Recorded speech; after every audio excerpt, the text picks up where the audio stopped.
Oh, I do. Can we ask if you're able to put your screen on? It helps us. I personally do a better job when I can see faces and creates more of a sense of community.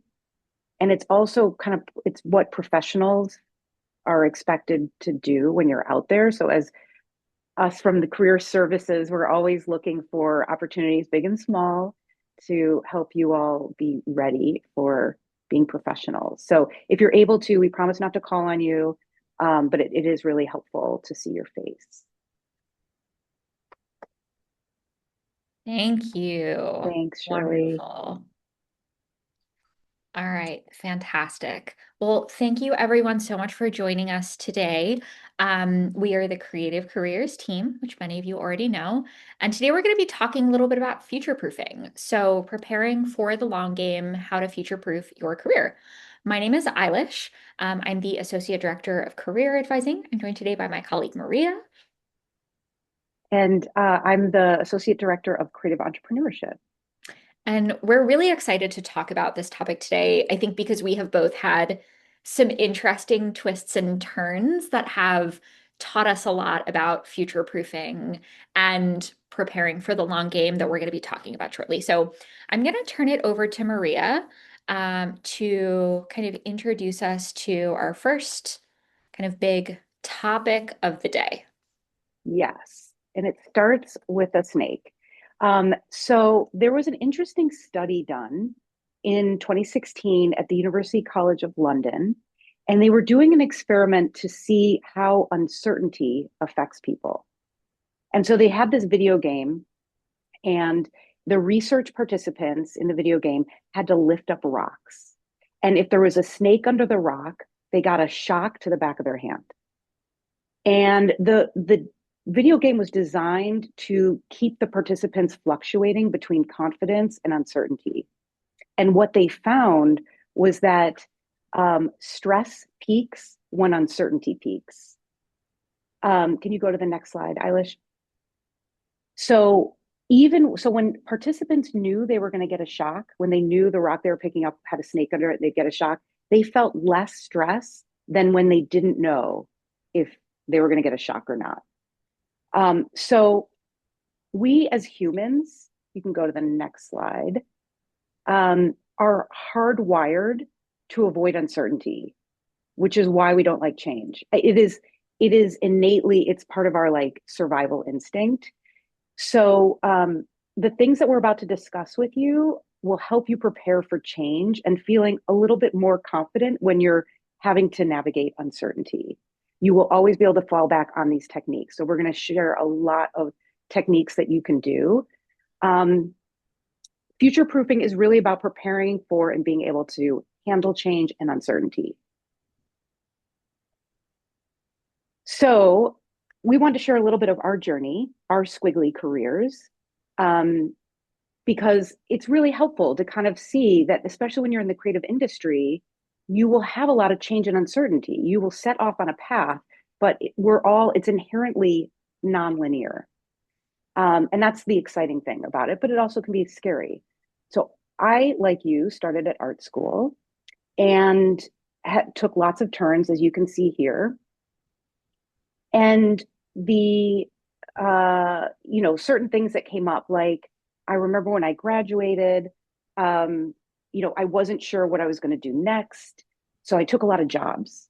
I took a lot of jobs. I saved money. I was doing an internship. I got an internship in advertising, and that's when I discovered art direction. I was like, oh my gosh, that's my new goal. Went back to school for that.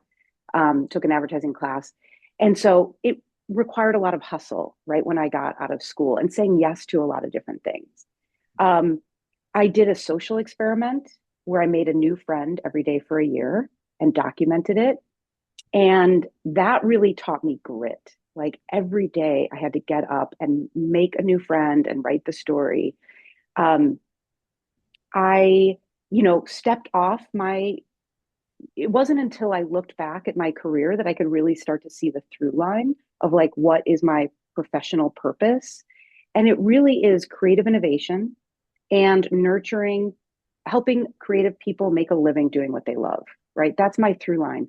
But as you can see, I did some left turns.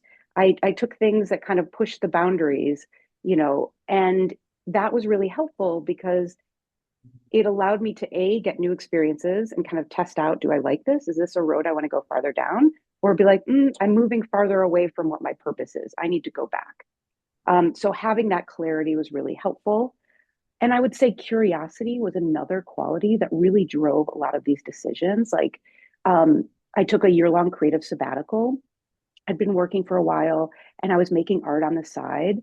And I thought, gosh, well, look, what is possible if I have the best hours of my day to make art? Like, what could I do?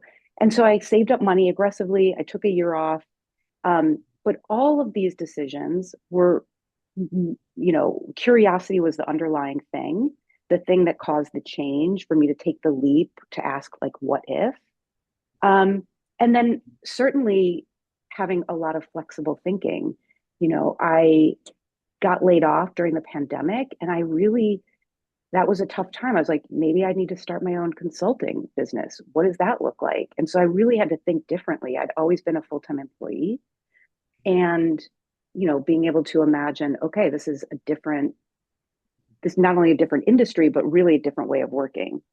So these are just some qualities of, how I navigated, what caused me to jump and explore, and the qualities it takes to really thrive. I would say most of my jobs were dream jobs. But even the ones that weren't my dream job, I learned in every single one of them. So I want to talk a little bit about my squiggly journey because I have a slightly different set of experiences. I did not start like all of you at art school. I started in what I'll call a slightly more academic track. I studied history and archaeology and anthropology in school, and specifically was interested in going into academia moving forward, right? And as somebody who was, a double major, double minor, I was working full time. I was writing a lot, reading a lot, researching a lot. I really took this period of my life to learn how to think really critically, to communicate well, written and verbally. But most importantly, I was hustling, like what felt like nonstop for 4 years. It was the day-to-day hustle. And I think that that was a period of learning and developing um, a lot of confidence in my ability to just get it done, to find the opportunity, to make the time to do the thing. And then I graduated and I continued along this direction that I thought I was gonna take. I went into specifically research into this area of study that I'd had, and that I'd kind of pictured as my dream career for so long, and eventually got to this point of realizing this isn't going to give me what I expected. And it was this huge moment of um, what I'll call kind of developing an emotional intelligence, or having this ability to um, do some self-reflection of assessing, what is this experience that I'm having? Is it giving me what I want? Is it not giving me what I want? Um, and identifying that perhaps my own lack of planning, my own lack of preparation had put me in a situation that I didn't feel as comfortable or confident in as I had previously. So I made a huge switch. I went from this very specific, kind of safe academic direction where I thought I was always going to be, to working in a really administrative job doing recruiting. And I hated it. I hated it so much. Or at least I hated about half of the job. I loved talking to people every day. I loved learning their stories. I loved supporting them and chatting with them. I thought I really am coming into my own as being a people person. And everything that I hated about the job was nothing that had to do with getting to work with and talk with people every day. So I put that information in my back pocket and I gave myself permission, much like Maria just mentioned, to get curious and to um, challenge myself to be less stable than I initially thought. And I switched myself to this very different kind of part-time traveling consulting work in professional development. I took all of those recruiting skills that I learned and I went into supporting people directly, teaching professional development classes. That eventually led into a position designing curriculum for professional development and introductory technology skills. And that was an incredible opportunity for me to really further my curiosity, throwing myself into a new skill set, really learning that I can actually be great at things that I haven't tried yet. And when I can be great at things I haven't tried yet, all of the things that I haven't tried yet feel like exciting opportunities. So developing this sense of, again, kind of emotional intelligence, resilience against the uncertain was a really exciting time for me. And then a huge loop was thrown into my life yet again, and I relocated from the East Coast to the West Coast with no job. Um, and that was a really wild time in my life, but it was an experience that was brought on by external factors, not even remotely related to my professional development. And it landed me here at Art Center. And in my first role at Art Center as a career advisor, I grew. I grew all of these skills that I'd been honing in different capacities over years. I got to focus myself and identify my love of working with creatives and artists, um, think more strategically, plan more strategically, which has eventually landed me in my current position, doing more strategic development, thinking more long term, planning more long term. And I've really been able to tie in my love of research and planning and strategy development with my love of working with people. And all of that has been developed through a lot of different turns that, much like Maria's experience, have been founded in this curiosity and this ability to maybe make what might be considered a mistake, but turn that into something that I've learned and grown from. So we're gonna, again, talk a little bit more about what makes future proofing. A lot of what we've just talked about had nothing to do with our hard skills development, because really, future proofing is less about your hard skills and more about having that self-awareness and ability to adapt to your changing circumstances. So, if you really and truly want to be able to future proof your career, we're going to recommend that you focus on these three areas. First, know how to assess what's happening in your world and what your position is within it. So, what skills are needed in your industry? Where are the opportunities? And how do you fit or exist in relation to both of those pieces of information?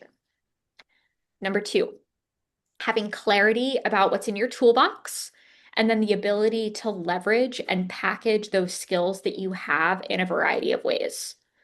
Your needs are going to change throughout your career, but also the circumstances in your industry are going to change throughout your career. So, really understanding not only the technical skills that you have in your skills toolbox, but the conceptual skills, the essential skills that you have, and knowing how those can be leveraged in unique ways is going to really allow you to be the most curious and flexible in these situations. Which brings us to the ability to be flexible and embrace change. Thriving amidst change is more about your mindset and your resilience than any specific technical skill or set of tools. And that is something that you develop with practice. It's not something that you either have or don't have. It's something that you can grow and develop. But it really is a huge aspect of um, feeling confident and comfortable moving through and addressing change, and something that you can start developing now, which we're going to be talking about shortly. So, how do we really assess what's happening, right? How do we really understand what's happening in our world and our position within it? First is be a student within your industry. Right now, you're a student regarding the technical skills that you're developing for your industry, but really reading up and learning about your industry, knowing who the major players are, knowing about the macro trends that are impacting your industry and potentially even the micro trends, is going to be hugely impactful in understanding, again, your place, so to speak, within your industry, as well as how that place or the opportunities within it might change and shift moving forward. Know what forces are really shaping business decisions, and then reflect on the value that you can bring as an individual to those business decisions, to those changes or those forces that are impacting change within your industry. And I think AI is an incredible example of this that almost every student at Art Center and at all art design colleges is facing right now, right? How is AI impacting your industry? Not just in terms of what we might often think as where are positions being lost or how is it affecting us negatively, but how can I, as a creative professional, learn to use these tools and work within these tools to make myself an invaluable addition to these changing directions that are happening within my industry? And clarity is really, your needs will change, as we've mentioned, throughout your career. And so it's important to check in with yourself from time to time. Your dream job one year is going to be different, next year or the several years later. So clarity about what's in your toolbox and the ability to leverage and package the skills that you have in a variety of ways and know what you need and be able to triangulate. What do you need? What skills and tools and people do you know, and what can you make from that? So reflecting on your needs from time to time is really important, and also your requirements as you move through different life phases. As you have a family or move, or just whatever impacts what your needs are. Making a list of your skills is really important to kind of just take stock of what skills you have, hard skills, soft skills, and brainstorming all the types of jobs that you could use with those core skills, right? There's so many skills that are transferable. And like as an example, I did a personal project that was all about um, taking people's GPS data and turning it into art. And I I would do this all over the world with people. There were large scale projects that involved sometimes, 60 people. And I realized I had gained project management skills. Now, this was an art project. I wasn't paid for it, but I was developing these skills that were really important in the professional world. So I felt confident being able to say, oh, I can do project management. So that's one example of just really being able to think, even if you didn't get paid for something, it doesn't mean that's a skill you can't then use in your professional world and start promoting. The self-reflection is really important. My dream job when I got right out of college what is certainly not my dream job now, and I've had several, and that it has shifted. So doing self-assessments is really important. Asking for feedback from people that have worked with you, that really know you, and then being comfortable to really hear it, because you'll often, we don't have we have blind spots, right? And so asking people that know you, that know your work context, how you work, will really be insightful for like, just understanding, kind of having a fuller picture of who you are. And then knowing your strengths and weaknesses and your ideal conditions for doing your best work. And this is something that just comes with saying yes to things and doing lots of things, right? Like we don't start out knowing what our strengths and weaknesses are. We have to try lots of things and then reflect. And it's like, how did that go? Did I do as well as I'd like? Did I enjoy that? Was I good at it? Was I not? So taking stock of things will really help you. And as you gain this knowledge, you will be able to make better choices for yourself, right? You'll know what you're going to be successful at, what's going to really light you up. But it takes time, and it takes saying yes to a lot of things to gain that knowledge. Um, Ability to be flexible in your thinking and embrace change is really important as well. And there's lots of ways to do this. There were several points in my career because, as I mentioned, I've had several dream jobs, and I got really attached to these jobs and these titles. Like when I was an art director in advertising, I loved and I was really good at half the job, right? But I wasn't good at the other half. I just didn't love pushing pixels around. I wasn't that great at it.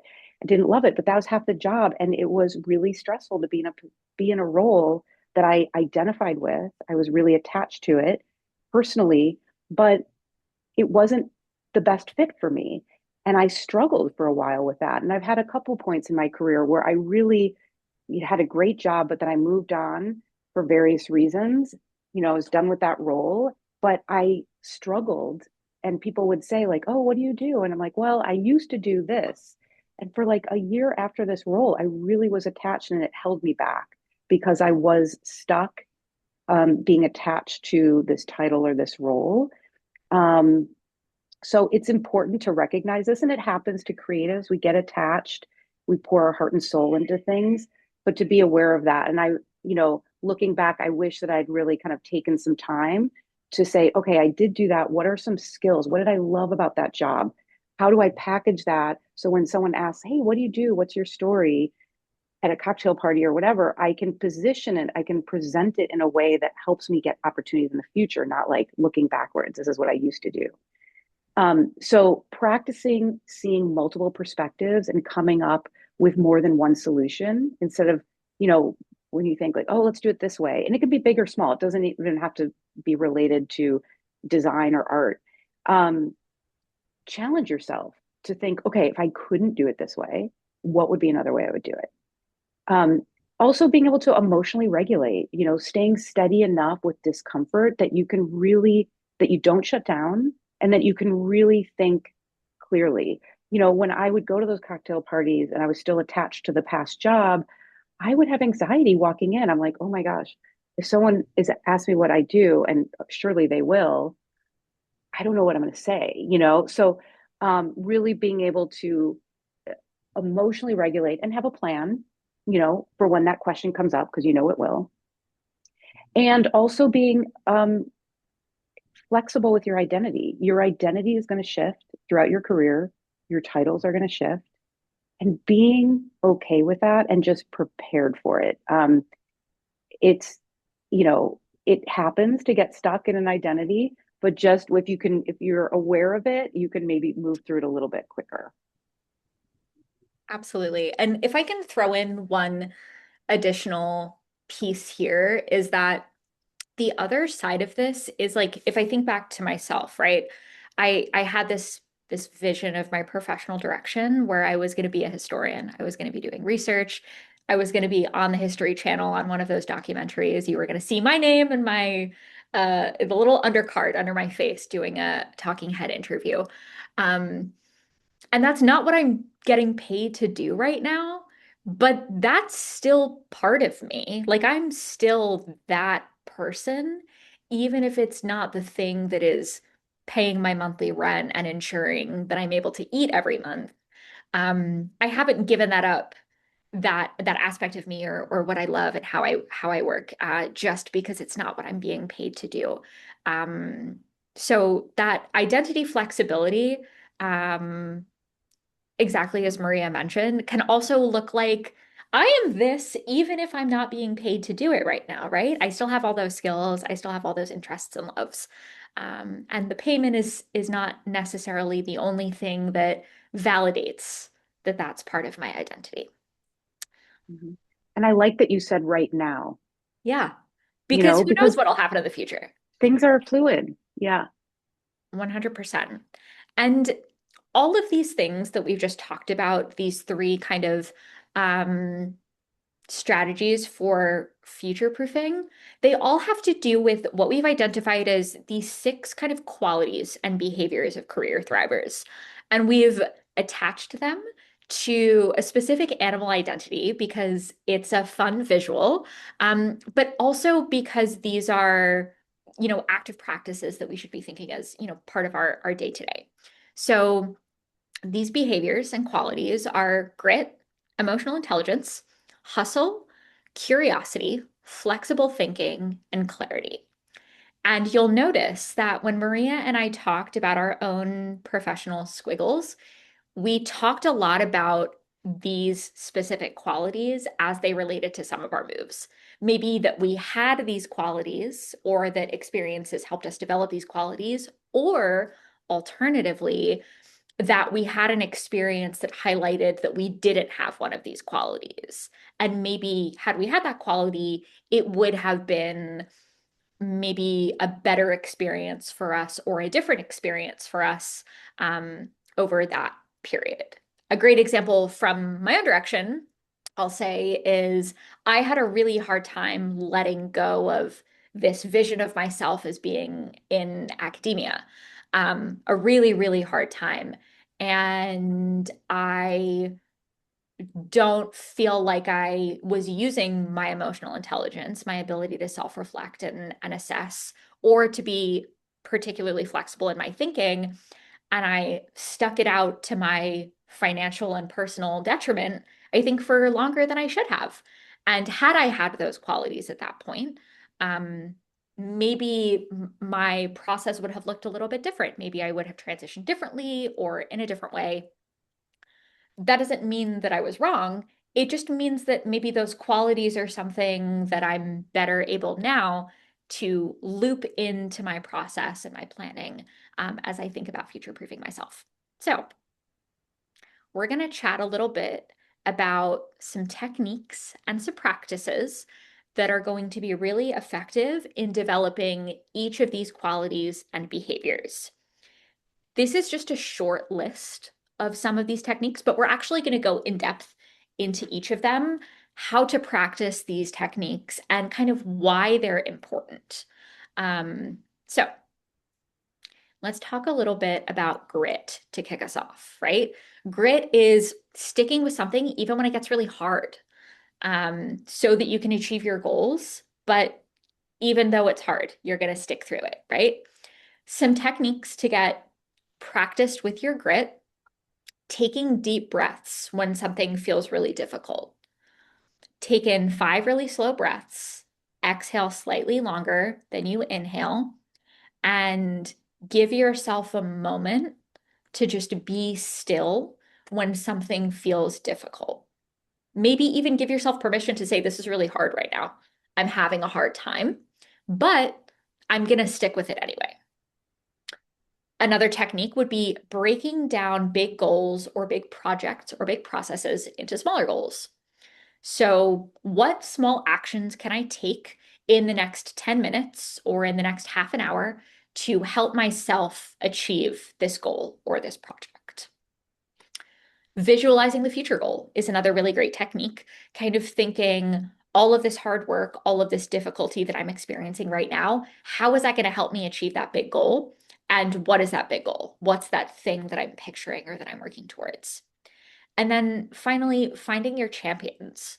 These can be folks in your industry, it can be friends and family members, it can be mentors, but bringing people into your journey who support you, who are excited for you to thrive and succeed, so that they can hype you up when you need it, so that they can be there to answer questions when you need it, is all going to help you develop the resilience that's needed to kind of sit through that difficulty, and make it out to the other side.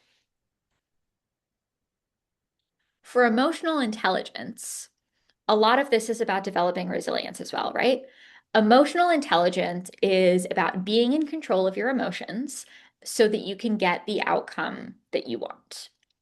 And the inverse of this might look like emotional dysregulation, or responding immediately to something, responding in frustration to something, being unable to effectively communicate when something is bothering you. Some techniques and practices that we can incorporate here are waiting when something has made us upset, just giving ourselves some time to really sit with what it is that's bothering us, if something has bothered us, making sure that we understand what it is. So maybe it's an email that we're really upset by. we might want to take the time to reread it and make sure that we understand what it's saying. Did I get upset because I read the email and then maybe interpreted it incorrectly or interpreted it as hostile, and so I'm responding in a hostile way? We can also sleep on it. Maybe, again, we get that not so positive email or that not so positive client interaction or workplace interaction. And rather than responding immediately, we sleep on it and we say, how can I respond in the best way to get the thing that is going to be most effective for me or most beneficial for me? The next technique here is putting yourself in the other person's shoes. So imagining, why did they say that thing that they said? Or why is that their opinion? Again, maybe we got an email that has made us upset. And we can ask ourselves, why would that person who sent me that email say that thing?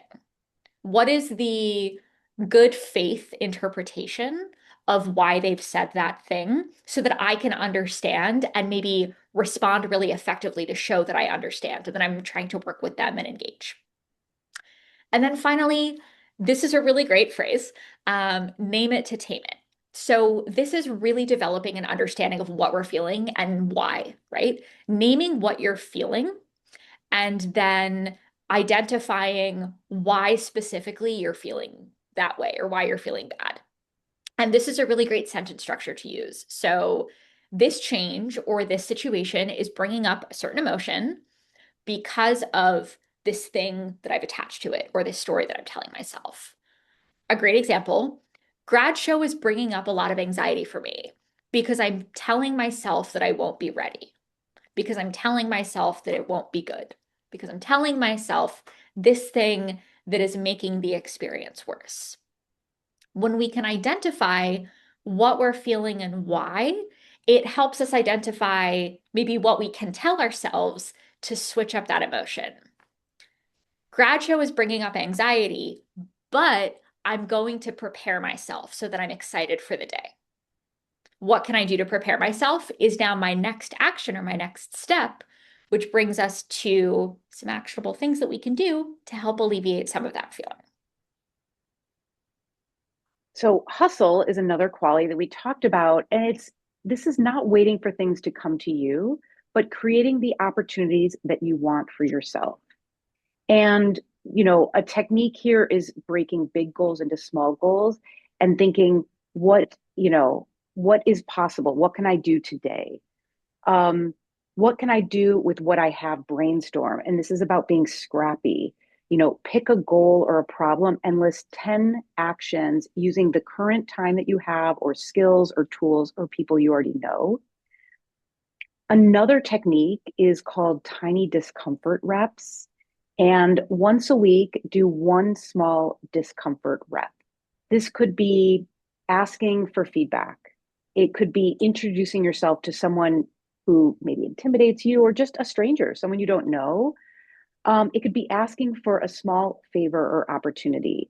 I can tell you, when early in my career, hustling, all of my professional success came from things that I did on the side for my art practice because I was curious. I just was hustling. And like one example, when I did the data portraits, it required technology, it required coding, which I did not know how to do. I had this idea, and I am not a coder and I didn't have any extra money, but I couldn't let go of this idea. And I just kept talking about it to anyone who would listen for 2 years. And I finally found someone that would build the technology for me. And so you just hustle can look like, what can you do today? But it can also look like, just in the back of your mind, it's like mental hustling, looking for opportunities, right? Like every conversation, every person you meet is a potential opportunity to create something, to find a collaborator, to move closer towards your goal. But it all requires being a little uncomfortable. Curiosity is another really key quality. And this is a strong desire to fill that knowledge gap. We talked about we don't like uncertainty. Like on a biological level, humans do not like uncertainty. It goes back to our, survival skills. And so curiosity is really caused by this need to close the uncertainty gap, right? When we have a gap in our knowledge, it's uncomfortable. And so this drive to know fuels our growth, it fuels learning, and it fuels professional success. Um, so some techniques that you can do is have a question quota, like set a daily target that you're going to ask 3 questions today, genuine questions. And that will also, I think, do a lot in building trust. There will be other things that come of it. Um, Another technique is noticing 3 new things. And this is especially interesting to do in an environment that you know really well. You know, it could be like your classroom, your school, your home, your block. Whenever you walk into a familiar space, identify 3 things that you've never noticed before. And then ask yourself, like, what's the story with that? Who designed that? Why is it designed that way? How did it get there? A third technique is today I learned journal. And I actually did this with 2 other friends of mine. We had a Google Doc and we committed for 3 months. We were going to learn 1 new thing and add it to the document every day.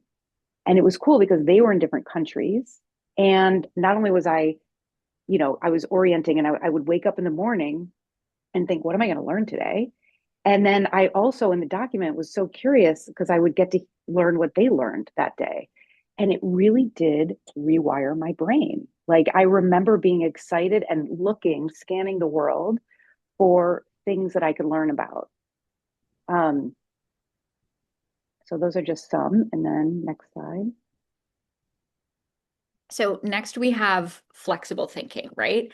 And I think we've kind of been building up to all of these other behaviors kind of culminate in our ability to flexibly think, which is staying open to multiple ways of doing something. So a really great technique here, training your brain with tiny little experiments. So picking an area of your life, and then identifying a small change that you want to make in that area of your life. And you might ask yourself something like, for a week, I'm going to start my day by prioritizing just 3 tasks instead of opening my email or checking Instagram or whatever other immediate behavior you typically do. Give yourself a really short time frame, maybe a week or a little bit less. And then at the end of that little experiment, ask yourself how you feel about it. Maybe what worked or what did you really like about that experience? Say, prioritizing 3 tasks before looking at my email in the morning makes me feel more grounded. It makes me feel a little bit less inundated with the world, and gives me more time to wake up and fully engage in the day. Was there anything that you didn't like? Was there anything that maybe you would change or that didn't feel as good? And then what did I learn about myself from that experiment? And the goal here isn't necessarily to find like a perfect system. It's not the perfect morning routine or the perfect first few things to do for your day. It's more about building your identity as somebody who can try new things, learn from them, adjust based on what you have learned from them, and then move forward. And maybe try again something slightly different or try in a whole new area for your experiment. Another technique would be the 3 options rule. We talked earlier about figuring out different ways of doing things, which can be tied to, our professional direction, but we can also take this down on a micro scale. So anytime you catch yourself thinking, there's one way for me to do this, pause and give yourself a moment to think about 3 different options that you could use to achieve that same goal, even if 1 or 2 of them feel really unrealistic, right? Um, and then ask what would make each option work more effectively or work better. And over time, this process trains your brain to start thinking about more ways to do things. And potentially, those other 2 options that you're thinking of feel less unrealistic, feel less ridiculous, and they feel more like, yeah, I could do that. Absolutely. There are definitely ways that I could make that work, which is really exciting. And then finally, Odyssey planning. This is something that you'll receive a little bit of a resource about if you're interested in learning more. But Odyssey planning is visualizing 3, potentially more, different careers for yourself that you could use based on the skills and interests that you have. So, likely you have one specific direction that you're really interested in that's your dream career at the moment. Odyssey planning kind of forces us to say, if that option did not exist, if it was not an option for me, what could I also do with these skills and this experience that I've had and based on my interests? This is really great, not just as a practice for potential future options, but to really think critically about those skills that we have and how they can be applied outside of our specific industry direction. And clarity, is really knowing what you want and need, and then being able to express that to others. There's several techniques for this. One is the playback check, and this is making sure that what is said is what was heard. So you can say the script is just to make sure I was clear. Can you tell me what you're hearing me say? This also really works well with active listening when you're on the other side. So if someone is talking to you, when they're done talking, you can be like, I think this is, let me play back what I heard you say, and then you paraphrase it.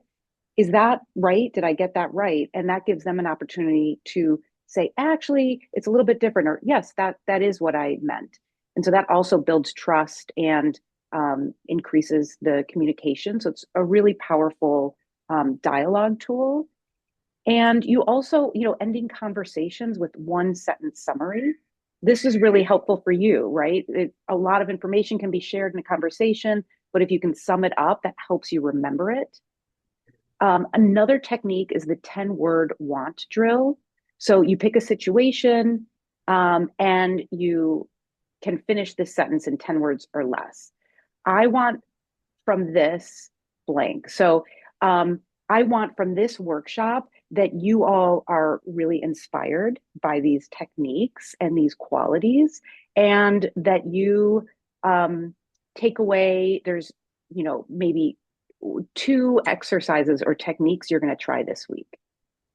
So it should be concrete and specific, something that you can measure, and not fuzzy like success or alignment, because what does that mean? So really kind of challenge yourself whenever you even have a conversation with a friend. Like, what am I hoping to get out of this conversation? Like, it could just be, I want us to feel closer. I want to be updated on her life, or, I want to express my feelings. But really, any context, this is really helpful. It helps you get clear and be more intentional about the time that you spend with people and really how you spend your time. And then the third one is feel, want, ask sentence. And you can use this template.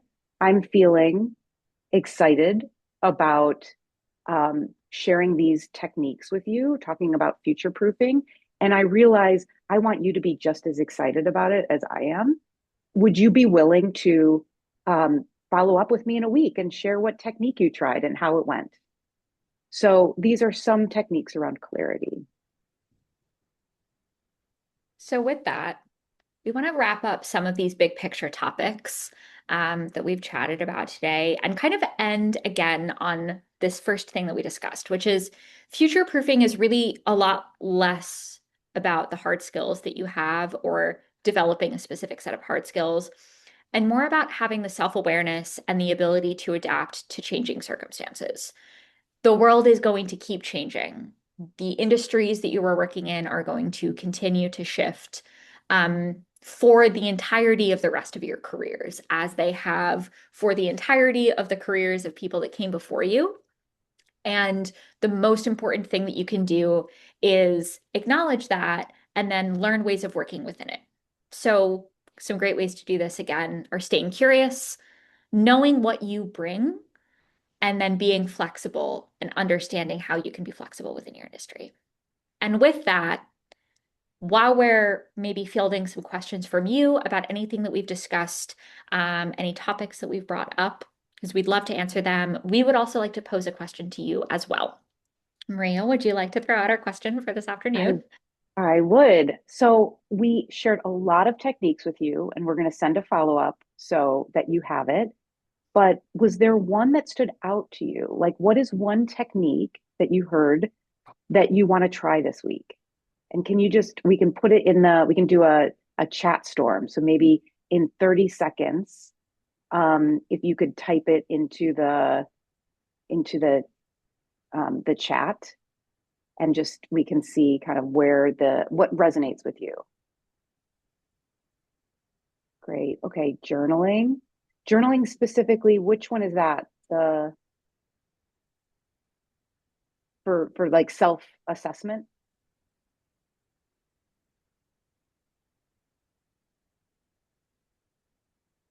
Yeah. Okay. Great. Yeah. Name it to tame it. Ooh, that's a powerful one. The Odyssey ideas. Yeah. Having three different options that could possibly happen. It's great too, because then you don't get attached to one, right? You're like, oh, I've got lots of dream jobs. Who else? The list of three or more possible career goals. Yeah. I think it's easy to get one track mind. Totally. Totally. Noticing three things and journaling about what I learned. Great. Yep. Flexible thinking. These are all great. And there's, we'll send a follow up, but we encourage you to try one of these and see how it is. It's, it's fun to experiment. You learn about yourself, at the very least, and at the very most, you open up a whole different world that you didn't know was possible. If any of you try the one new thing I learned each day, um, technique, I would love for you to send me an email with those things that you learned each day. I don't care how specific or general they are or how weird they are. I want to learn what you learned because I'm probably going to be really interested in it too, which is the cool thing about some of these techniques is that they can be such a great community building tool to help you connect with other people more effectively. Does anyone have any questions or thoughts? And you can unmute or you can type it.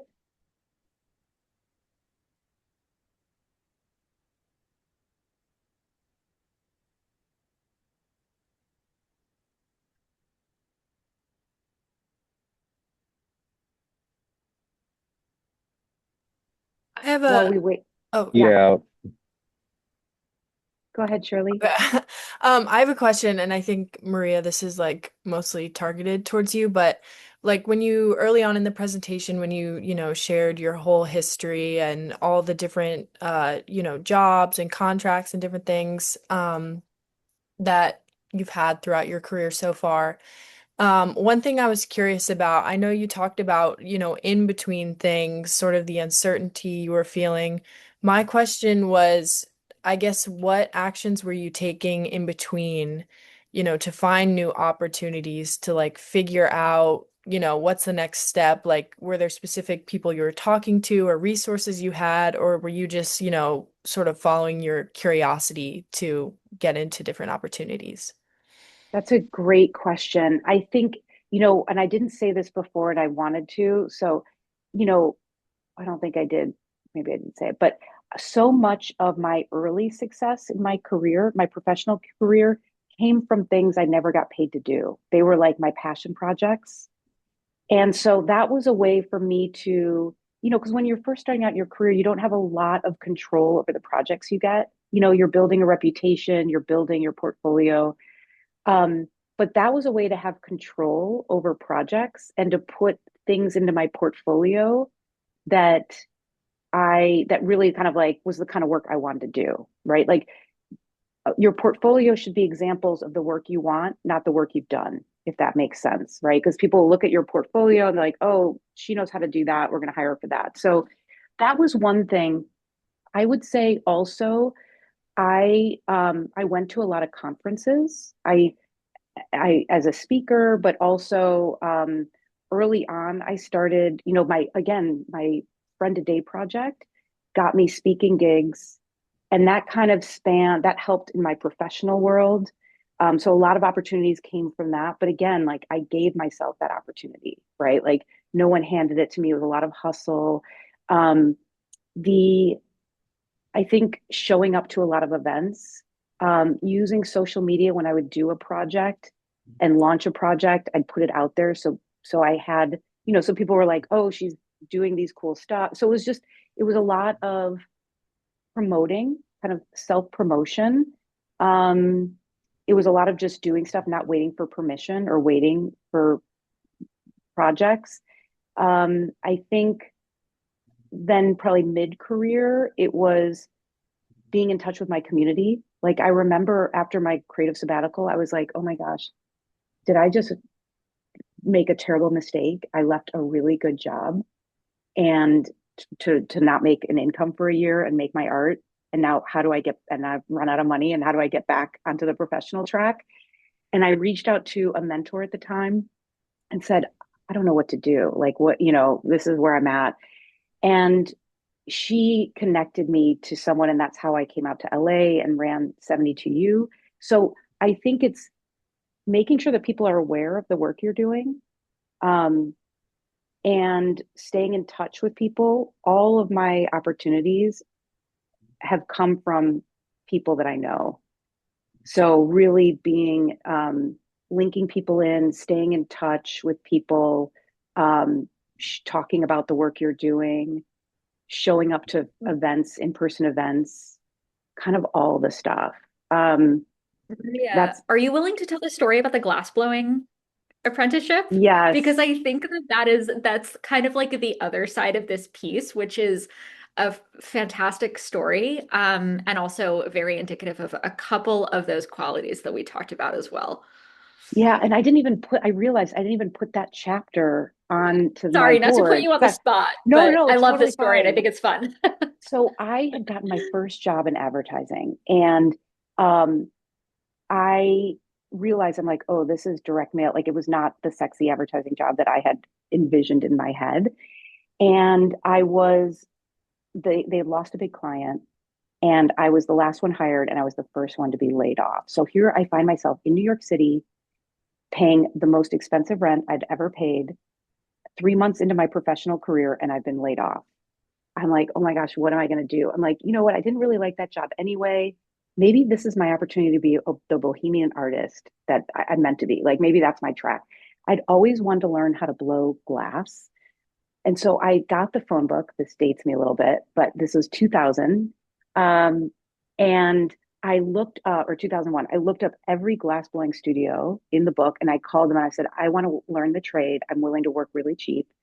Um, and one person got back to me, and they're like, we'll take you on. And it turns out this was in Brooklyn. They blow glass for Tiffany and Company. So here I am on the 6-person team learning how to blow glass and, signing the artist name on these vases. I also, during that time, I knew stained glass because I did that in high school. And so I was doing stained glass commissions. I bartended. I ended up piecing together all these, just being scrappy. I ended up making more money doing, kind of hustling with all these different jobs than I was in my corporate job. So that was, yeah, that was, and I didn't have that on my board, I realized. But I think the yeah, reason that I asked you to just share that story, again, apologies for putting you on the spot no, there, is that so much of like, what do I do in those interim periods can be what we might say like answered, or like the options might come to us by just saying like, what's a thing that I want to do right now? And then who can help me do that thing? And then I'm just going to reach out to the people that can help me do that thing. And we'll see yeah, what happens, right? yeah, yeah, because so much of it, I think we get stuck, and this is worth really saying for all of us. We get stuck, like we're picking our career and we're making the decision one time for like the rest of our life. But really, it's like if you look back at most people's careers, they're at a company or they're at a place, they're doing their thing for generally, and it's getting shorter and shorter, 3 to 5 years, right? So you're not making a decision for your whole life. You're like, what do I want to do? What am I curious about? What do I want to do right now? What do I need? I was like, I know how to do stained glass commissions because I used to do that in high school. Okay, that's a way I can make money.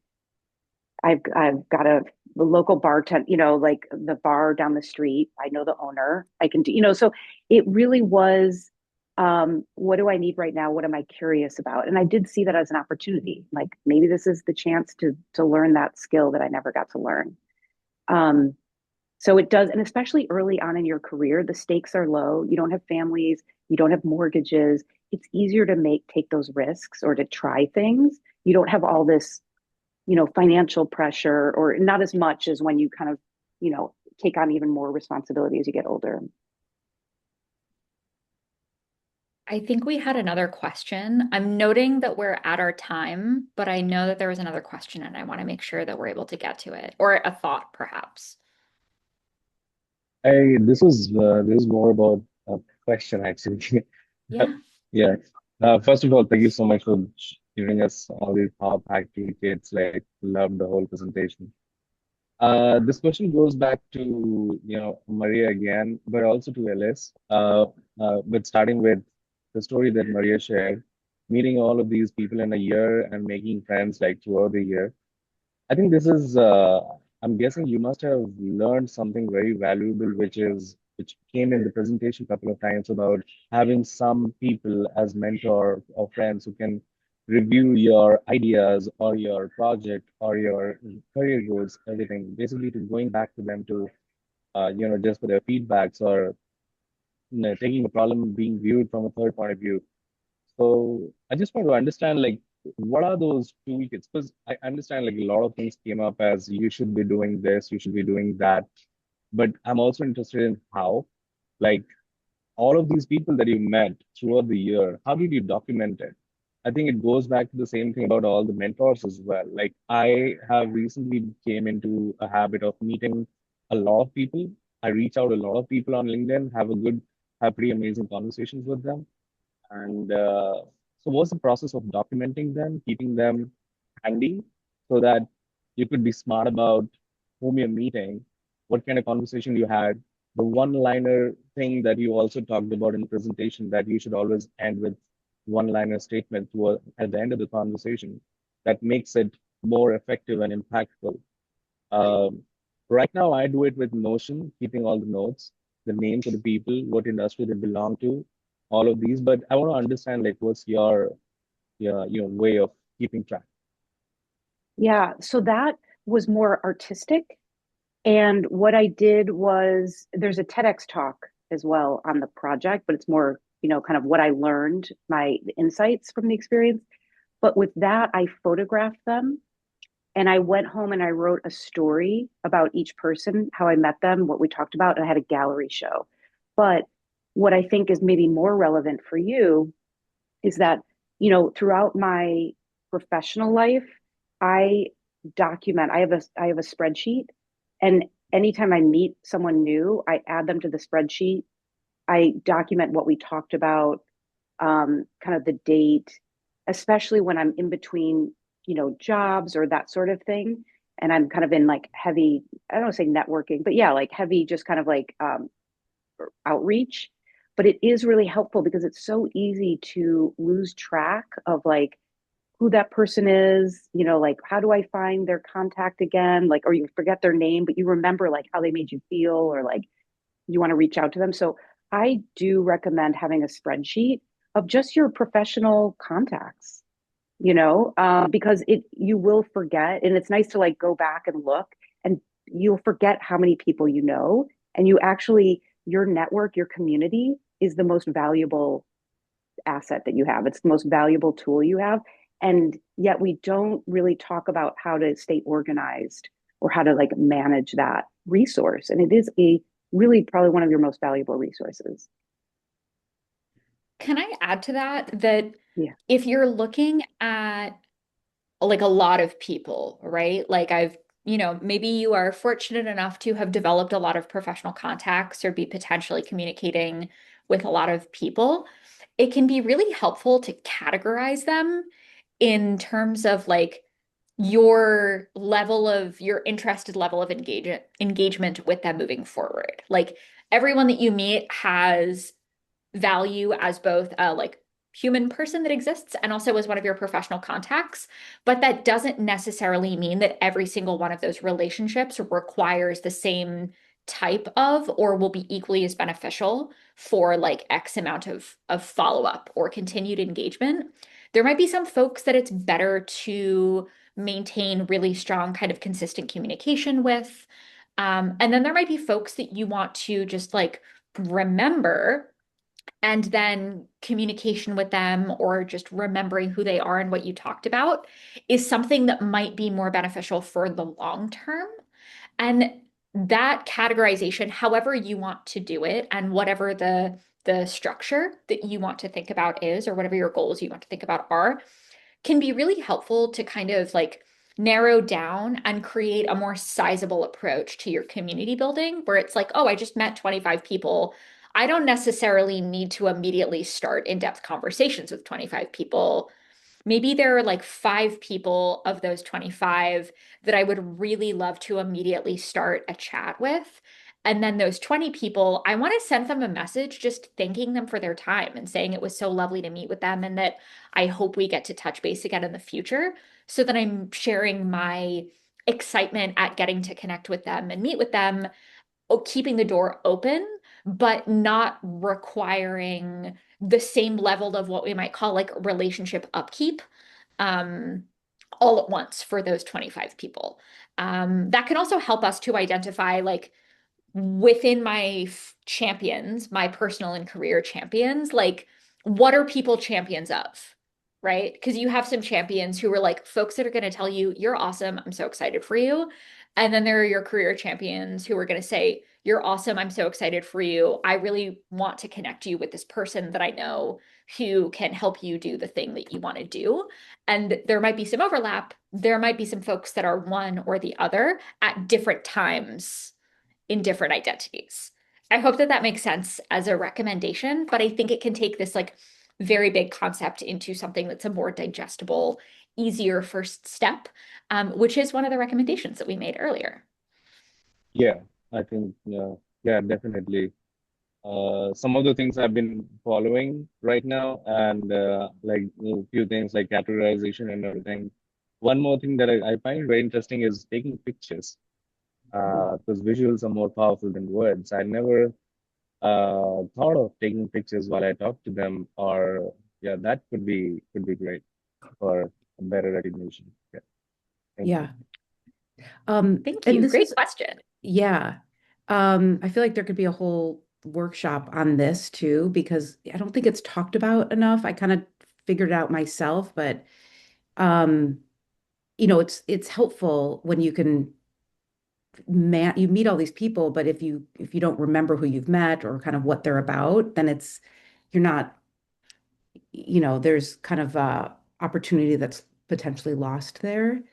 Um, so quick announcement, actually two. One is that I am leading this workshop tomorrow about mastering the art of the pitch.